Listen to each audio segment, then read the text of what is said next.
Ano bang nangyari kina Mike Defensor at mga DDS kahapon? Naka-join ba sila sa rally? Parang walang ano 'no, parang walang, balita at wala pang, nagdi-discuss nito. Kaya 'yan ang topic natin ngayon. O ito na, sabihin ko na, pahiya sina Defensor at mga DDS kahapon. Nandun sila sa area, kita niyo diyan sa picture nakaputi rin si Mike, white ribbon daw, eh, ha? Pero hindi sila pinasali sa rally, hindi sila pinasama. Kumbaga outside the kulambu sila, 'no? Ah, o 'di ba tama yung sabi ko, ah, si Topacio kasi ang yabang-yabang kahapon, eh. Hindi, ang yabang-yabang pala nung isang araw. Sabi niya, ah, anuhin niya daw, anong tawag dun? Grabe yung mga sinabi ni Topacio. Wala daw makakapigil sa kanila. Hmm? Sasama daw sila diyan sa rally na 'yan. Ha? Ay, si Topacio. Napahiya si Topacio, ha? Hindi hindi sila welcome dun, eh. Malinaw naman yun, hindi sila welcome doon, ah. Kaya ano 'yan mga kabunyog, mga 'di ba tama ako sa mga sinabi ko? Hindi kayo ang organizers nun, hindi papapasukin dun ang mga DDS. 'Yan yung sigurado tayo diyan. Kasi yung mga nandun, mga ano yun, eh, ah, yun yung mga totoong lumalaban sa korapsyon, hmm. Isa sa mga nagsilata doon sa rally kahapon, ah, ito yung isa sa mga nagsalita kahapon sa rally, hmm. Ayan, kilala niyo ba 'yan, isa sa mga nagsalita kahapon sa rally? Pinagsalita 'yan kahapon sa rally, o 'yan nakita niyo? Pero sila Mike Defensor hindi, hindi sila puwede do'n. Yung mga DDS hindi puwede do'n. Ayan, kilala mo yang nasa picture? Ah, oh, ano 'yan, eh, ah, hmm, 'yan yung nagsalita kahapon, nagsalita kahapon sa rally 'yan. 'Yan yung mga puwedeng magsalita do'n, yung mga totoong nakikipaglaban sa korapsyon. Pero yung nakikipaglaban sa korapsyon, pero pinagtatanggol mo ang mga Duterte, anong klase naman 'yan, 'di ba? Pero sila Mike Defensor hindi, hindi welcome do'n, 'di ba? Hindi na lang ako nagyayabang kahapon na isa tayo doon sa magsasalita sa rally.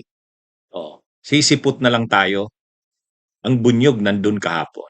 Anyway, balik tayo kay Mike Defensor, 'yan, ah, 'yan yung kaya nagwawala sila kahapon, eh, yung mga DDS, hmm. Nagwawala yung mga DDS kahapon, si Respicio nagwawala. Nagwawala si Respicio, tapos si retired Major General Pokis gano'n din, ha? Na-hijack daw ang yung rally, kaya hindi na daw sila sasali. Ka ah, eh, ito, eh, mga kabunyog, mga kababayan, nandun sila, nandun yung mga DDS, nandun sila, nandun pa nga si Kati Binag, si Paulo Marcoleta, nandun, pero sa tabi-tabi lang sila, sa tabi-tabi lang, hindi sila makapasok dun. Kasi malinaw naman, eh, hindi sila welcome. Pero, ah, sabi nga ni Mike Defensor, hindi naman kami magpipilit diyan, hindi naman kami magpipilit, sabi niya. Nagbabaka sakali lang silang baka sa bandang huli papasukin din sila. Pero ang nagwawala kahapon si Attorney Harold Respicio. Yeah. Yung bagay lagi namang nagwawala yun, di ba? Lagi namang nagwawala yun si Respicio, eh. Pero grabe yung pagwawala niya. Sabi kahapon, mataas na naman ang boses. Tapos yung kanyang signature na lumalaki na naman yung butas ng kanyang ilong. Galit na naman, sabi ni Respicio. Sabi ni Respicio, Teddy Casino. Ano na naman. Natatawa ako kahapon kay Attorney Harold Respicio. Hmm? Nagwawala si Harold Respicio. Sabi niya, sabi niya, dapat daw pagsalitain doon si ha? Ayan, yan, si Harold Respicio. Yan, nakita nyo. Ha? Sabi niya, Teddy Casino, pagsalitain nyo si Mike Defensor. Sabi niya, hindi naman siya. Ah, kahit sabi niya, gagawin daw, hindi daw sila a-attack, hindi daw sila magsasalita kontra kay PBBM, hindi daw sila magsasalita kontra sa mga leftist, hindi daw sila magsasalita kontra sa dilawan, yun ang pangako ni Respicio eh. Basta sabi niya, Teddy Casino, pagsalitain niyo si Mike Defensor, puntahin niyo diyan, nandito kami. Willing kami na mag-cooperate sa inyo. Ganon yung sabi nila ni Respicio. Yan yung nakikita nyo, nasa likod ni Mike Defensor, si Respicio yan. Sabi ni Harold Respicio, hindi naman kami pumunta dito para manggulo. Ano kami? Anti-corruption din kami, sabi ni Harold Respicio. Hindi namin aatakihin si PBBM. Hindi namin aatakihin ang mga leftist. Hindi namin aatakihin ang mga dilawan. Ano yan? Parang nangangako, Parang nangangako. Kasi sila rin daw, anti-corruption din daw sila. Sabi ni Respicio. Kaya, Teddy Casino, pagsalitain nyo si Mike Defensor, nandito kami, pupunta kami dyan. Nagmamakaawa na payagan silang makapunta doon. Yan yung problema sa kanila. Unang-una, totoo naman yung rally na yon, anti-corruption. Sino man lalaban sa korupsyon ay pwedeng lumahok sa rally na yon kahapon. Pero ang tanong, paano kung nagkiklaim kang anti-corruption ka? Anti-corruption. Pero ang mga pinagtatanggol mo naman, at ang alipuris mo naman, ang amo naman, ang idolo mo naman, ay corrupt. Papagsalitain ka ba kahapon? Hindi.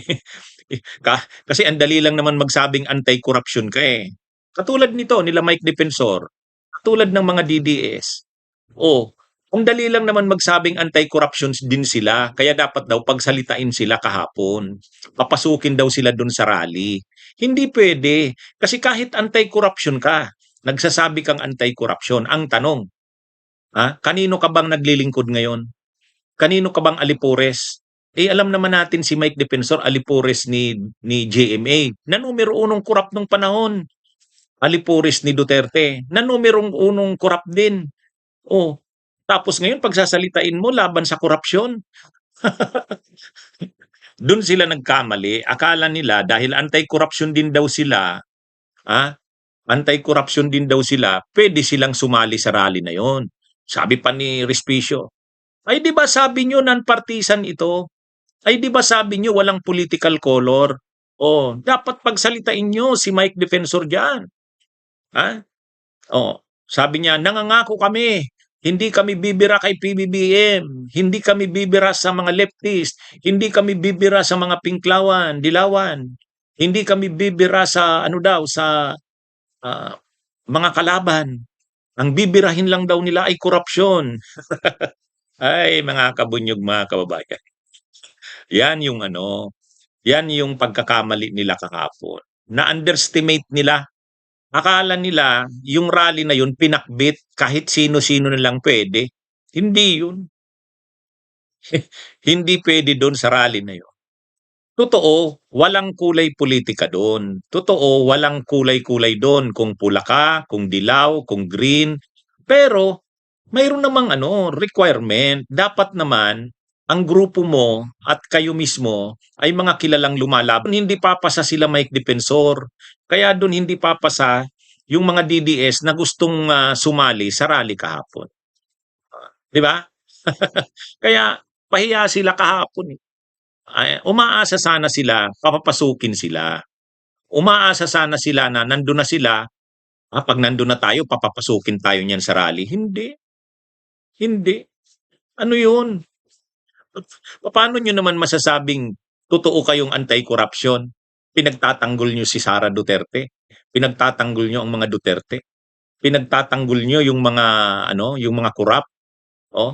Tapos sasabihin nyo anti-corruption kayo?